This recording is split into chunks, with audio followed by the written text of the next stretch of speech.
Today we get to remind ourselves that morons have Second Amendment rights too, right up until they do something like this. Hi everyone, welcome to today's research-informed defensive lesson here at Active Self-Protection. I'm your host, John Correa. Today, a doozy with a couple of interesting kind of perspective lessons from Tallulah, Louisiana. Today's video was brought to us by Mantis. The Mantis family of products is integral to ASP staff building handgun and carbine skills and are your most economical and fastest path to improvement in your skills too. Whether you choose the X10, the Laser Academy, the Blackbeard, or use them all in concert, they will help your practice be more effective, efficient, and fun. Go check them out, pick up a unit, and thank them for sponsoring today's video. To frame this one, what has happened here is the people here, you can see the guy on the right, and the person who's behind the cell phone camera have gotten in some kind of a car wreck, like a fender bender, with the guy in the pickup truck who is coming around the corner. That guy left the scene of the accident and came back in this truck. It's a different vehicle than the one that was in an accident. And he is then going to confront them. We have audio. Let's listen into what happened.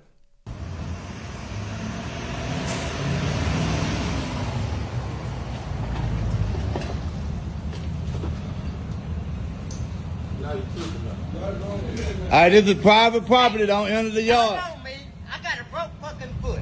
Don't enter this yard. But the motherfucker ain't got to park in the middle of the road. He can put it off. All right, we just asked you to get in your car and please leave. You need to stop approaching me. Stop approaching me. This was my fucking house. Stop approaching me. Could you please get out of our yard and back in your vehicle? Could you please get out of the yard and get back in your vehicle, please, sir? Okay. I don't say nothing. Please. I mean, Could you please? I'm too old. Could you please get out of the yard and back in your vehicle? No, could you please? It is what it is. But it's evidently I ain't scared of y'all. I mean, I love black people. I have hired. Y'all, look, I've let me quiet. for Don't say 30 nothing. fucking years. Don't I say have nothing. hired. You know me hurt. You've been asked to get away. Hey. La, y'all know any of them? Yeah. They worked for me for goddamn 10, 15 years. I'm a nice guy. Okay. But what I'm saying is, Okay. all you gotta say nothing to do him. is get off the fucking road. You Okay. ain't gotta park in the middle of the road. At this point, you trespassing. You've been asked to leave several times.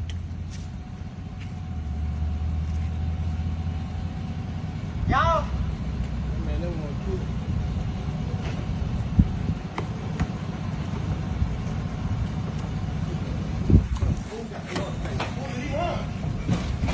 Tell you something. Hey. I'm sick of this shit. I ain't putting no more. You hear me? Get in the house. You hear me? I ain't putting up with it no more. You motherfuckers. Hey, you can keep filming me all you want to, but you're going to one in your fucking head.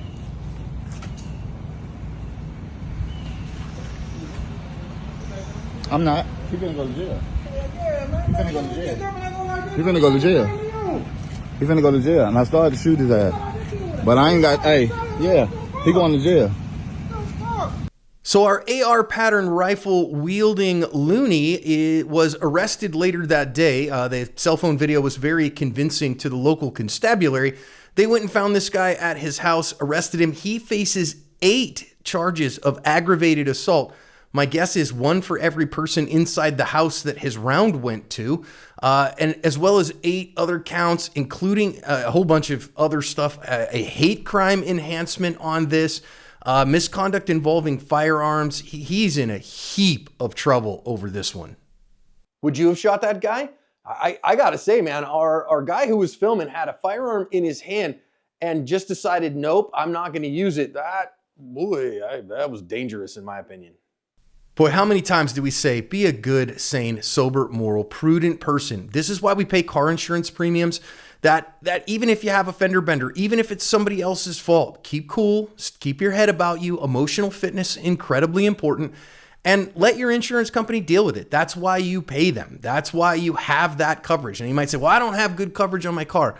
I'm telling you, this is a reason to fix that. And I'm a guy who I got rear-ended by a drunk driver in 2000 when we were broke.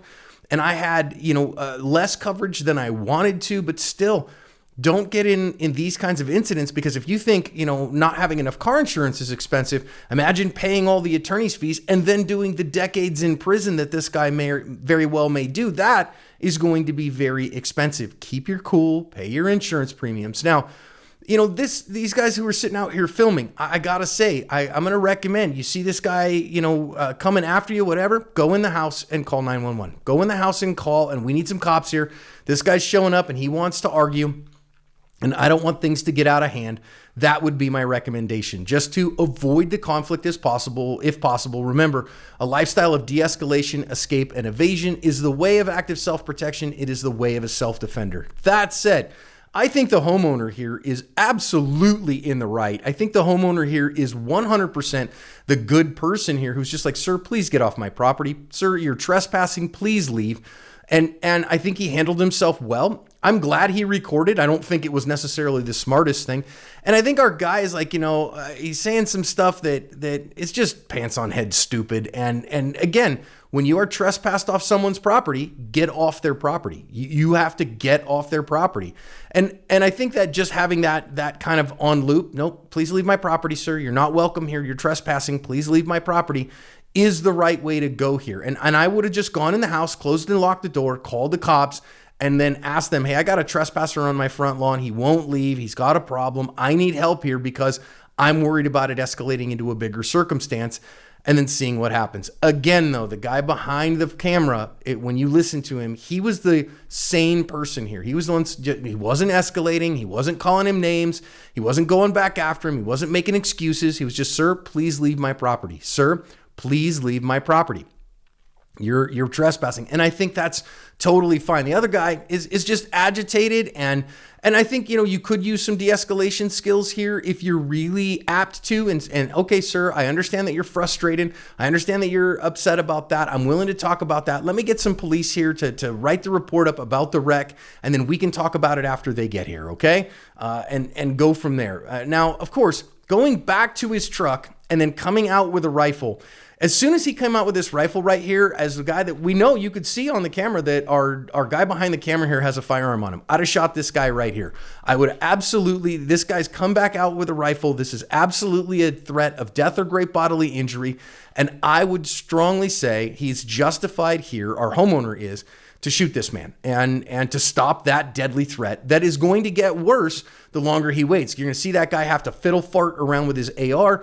And so our homeowner has some opportunity here, and him not taking that opportunity allowed this other guy the opportunity to shoot that rifle and put all the family members at risk of death or great bodily injury. You don't have to wait until he shoots the gun.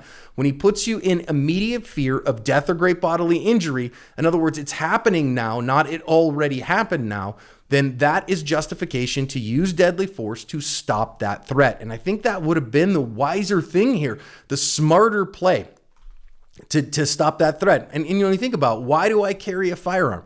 Well, I carry a firearm to stop a deadly threat.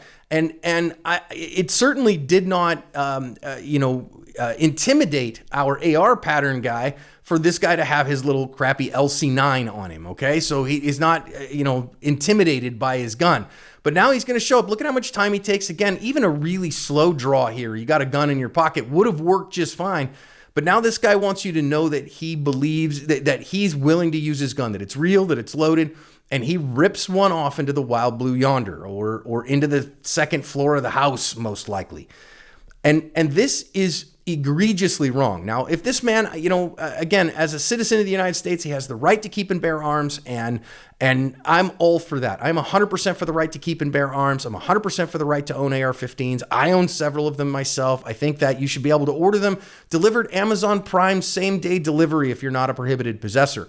That said, it is a responsibility to own firearms, and not being this guy. This is an egregious misuse of a firearm that is used for intimidation, that is used for cowing somebody into submission, and that puts them at risk and at fear of death or great bodily injury. And certainly at this point, I don't know why our guy didn't shoot this guy. Now, we could talk about the politics inherent in that and him going, well, man, a black man shooting an older white guy, is he going to get the benefit of the doubt? Hey, man, you got it on video exactly what happened here. I'm certainly on team homeowner at this point, and I think that even if they had done something wrong before, that wouldn't justify what this guy on camera is doing.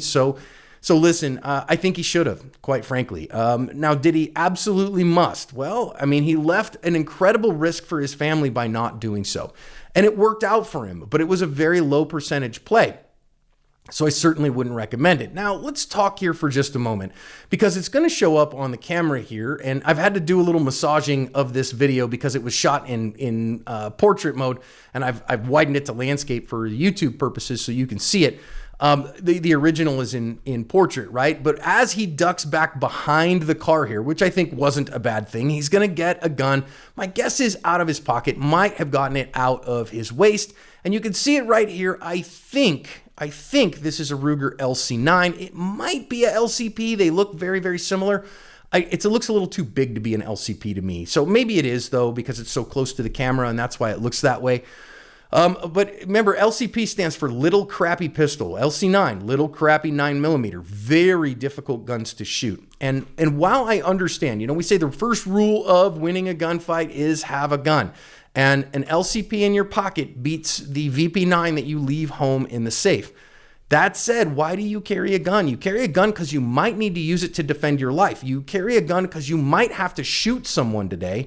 And when that day comes, you will want the gun that is shootable, that you can use effectively. And yes, of course, there's always the idea of, how much gun do you carry, because there's always a compromise between capability and portability when we talk about handguns, shoulder-fired rifles too.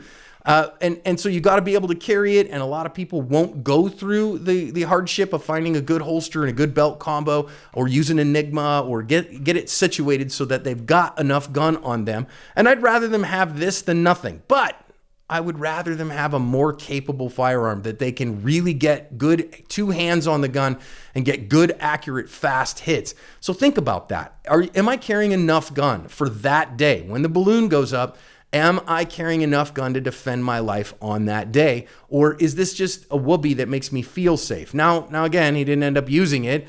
And it's only just by a miracle that this guy didn't end up shooting him. And because he even says, oh yeah, you want to shoot at me? Fine, I'm going to put one of these in your head. And as that gun comes up a second time, there was no reason that this homeowner should have allowed that to happen. I just think, why were you carrying a firearm that day? Now maybe you never thought about, should I use a gun, or am I capable of using a gun?